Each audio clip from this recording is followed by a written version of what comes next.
આમોદથી સાળંગપુર બોટાદ બસની ધારાસભ્ય ડીકે સ્વામીએ લીલી ઝંડી બતાવી પ્રસ્થાન કરાવી। ધારાસભ્યએ પોતે આમોદથી જંબુસર બસમાં મુસાફરી કરી કાર્યકરો સાથે હનુમાન ચાલીસાનું પઠન પણ કર્યું।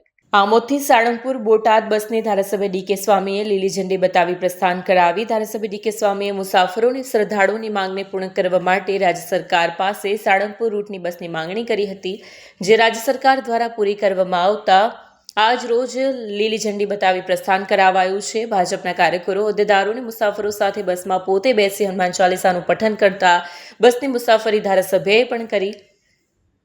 આ પ્રસંગે ધારાસભ્યએ જણાવ્યું કે આ વિસ્તારમાંથી હજારોની સંખ્યામાં શ્રદ્ધાળુઓ સાળંગપુર ખાતે કષ્ટભંજન દાદાના દર્શન માટે જતા હોય ત્યારે નવી બસ ફાળવી આપતા રાજ્ય સરકારનો આભાર માન્યો હતો। આમોદથી બોટાદ જતી બસ દરરોજ સવારે 5:45 વાગે આમોદથી ઉપડશે અને 12:30 કલાકે સાળંગપુર પહોંચશે તેમ જણાવ્યું છે। આમોદથી નવી બસ શરૂ થતાં શ્રદ્ધાળુઓ તેમજ મુસાફરોમાં ઉત્સાહ અને હર્ષની લાગણી જોવા મળી છે। ધારાસભ્યએ વધુમાં લોકોને બસની સુવિધાનો લાભ લેવાનો અનુરોધ કર્યો છે। સાથે જ જંબુસર બસ ડેપો ખાતેથી જંબુસર દ્વારકા 2 બસો તેમજ આમોદથી બોટાદ જતી 2 બસોને લીલી ઝંડી બતાવી પ્રસ્થાન કરાવ્યું હતું। આ પ્રસંગે અધિકારીઓ સહિત ભાજપના હોદ્દેદારો અને કાર્યકર્તાઓ મોટી સંખ્યામાં ઉપસ્થિત રહ્યા હતા। વિડીયો જર્નાલિસ્ટ મોહમ્મદ ખત્રી સાથે સત્યા ટીવી ન્યૂઝ આમોદ।